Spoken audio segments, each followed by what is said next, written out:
The sun was dipping low on the horizon, washing the streets of Belridge City in golden light. On one side of the avenue stood a gleaming red Ferrari Portofino, polished so brightly that it seemed to glow. Leaning casually against it was Alexander Reed, a man whose wealth was almost as legendary as his arrogance. Alexander was only 35, but he had the swagger of someone who believed money could solve every problem. His expensive watch caught the sunlight, his tailored suit screamed luxury, and the way he smirked at passers-by carried a single message: "I'm better than you." That evening, an old man shuffled by. His clothes were worn, his shoes had long lost their shine, and his hands trembled slightly as he leaned on a cane. His face, however, carried the dignity of years, lined with struggle but glowing with wisdom. The old man paused near the Ferrari, his weary eyes admiring its sleek design. He let out a soft whistle. "Beautiful machine," he murmured. Alexander, always eager to flaunt his toys, caught the remark and chuckled. "Of course it's beautiful. It costs more than you've probably made in your entire lifetime." The old man smiled faintly, not insulted but thoughtful. "It may be worth much in money, but value and worth are not always the same." Alexander raised a brow, amused by the philosophical response. "Oh, really? Tell me, old man, do you even know what this is?" "This is a Ferrari. State-of-the-art engineering. It takes a man of power and wealth to own something like this." The old man tilted his head, his calm demeanor unshaken. "And yet, even the most powerful man cannot drive two cars at once, nor take them beyond this life." The remark stung Alexander's pride, but instead of anger, he burst into laughter. "You're quite a talker, aren't you? Tell you what." His smirk widened as an idea struck him. He wanted to humiliate the old man publicly. Around them, a small crowd had begun to gather, drawn by the sight of the Ferrari and the unusual exchange. Alexander thrived on attention, and this was his stage. "I'll give you a challenge," Alexander announced, raising his voice so that everyone could hear. "If you can turn on this Ferrari, just start it, I'll give it to you. The keys, the papers, the whole car. Imagine that, from rags to riches in a second." The crowd chuckled, whispering among themselves.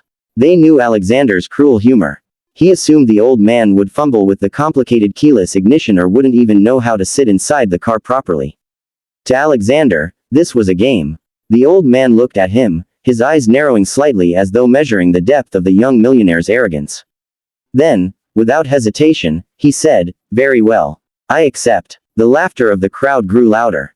A few people jeered. One woman whispered, "He doesn't even look like he's ever sat in a car that new." Another man snorted, "This will be embarrassing." Alexander dangled the Ferrari's key fob between two fingers, then tossed it toward the old man with a flourish. "Go ahead, then. Impress us." The old man caught it gently, holding it as though it were fragile glass. He walked slowly toward the car, each step measured but steady. The crowd grew silent, curiosity overtaking mockery. When he reached the driver's door, the old man paused and ran his hand gently over the car's sleek surface. His eyes softened, filled with memories invisible to the crowd. Then, with surprising ease, he opened the door, lowered himself into the plush leather seat, and closed the door behind him. Alexander folded his arms, smirking in triumph. "Let's see this relic try to figure it out." Inside the Ferrari, the old man studied the controls. He pressed the brake pedal, held the key fob close, and pushed the start button. The engine roared to life instantly, its deep growl echoing through the street. The crowd gasped, and Alexander's smirk faltered. The old man revved the engine lightly, his hands moving with the grace of someone who knew not only how to drive but how to respect a machine. He turned his head toward Alexander through the open window, his calm voice carrying a weight that silenced the murmurs. "You see, young man," the old man said, "what you mock today may be the very wisdom you need tomorrow." The crowd erupted in cheers and applause. Alexander's face flushed crimson, a mixture of disbelief and humiliation. For the first time in years, his arrogance met something it couldn't overpower. But deep inside, a seed of unease began to grow, because this old man wasn't just a stranger who knew how to start a car. There was something more, something familiar, something Alexander couldn't quite place. For a long moment, Alexander stood frozen, the sound of his Ferrari's engine purring mockingly behind him. The old man sat in the driver's seat as if he belonged there, his hands steady on the wheel, his expression calm. The crowd buzzed with whispers, some amused, others astonished. Alexander forced a laugh, though it sounded hollow. "Beginner's luck," he said, waving his hand dismissively. Anyone can push a button. Doesn't mean you know what you're doing.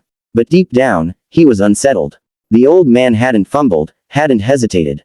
His movements were smooth, precise, like someone who had not only driven cars like this before but lived behind the wheel.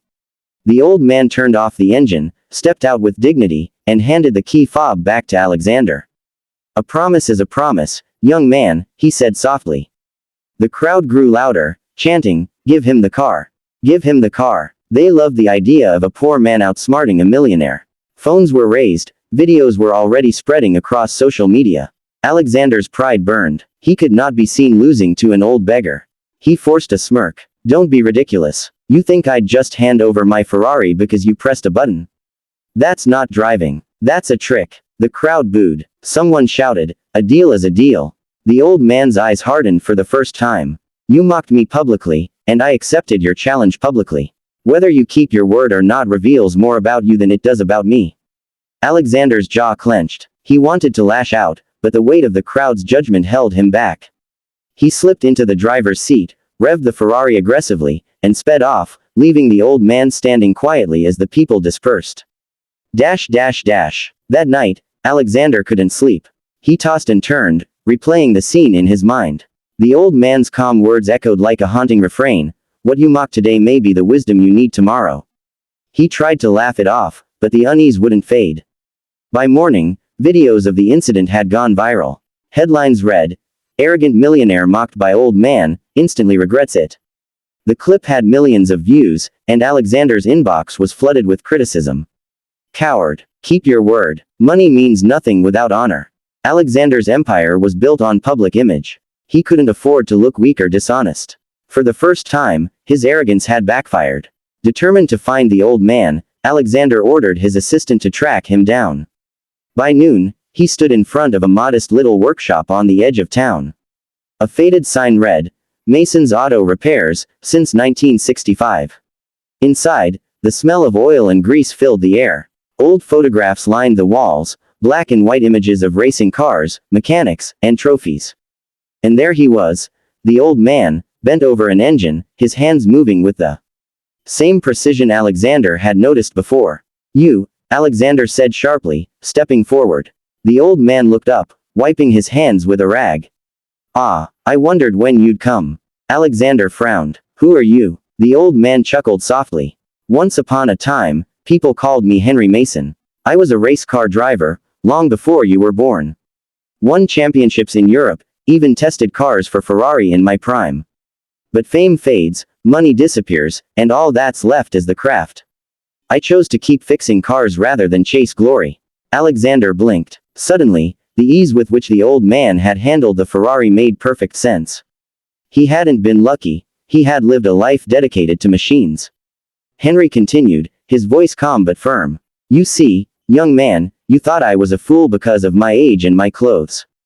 But wisdom and skill do not vanish with time. Sometimes, they grow deeper."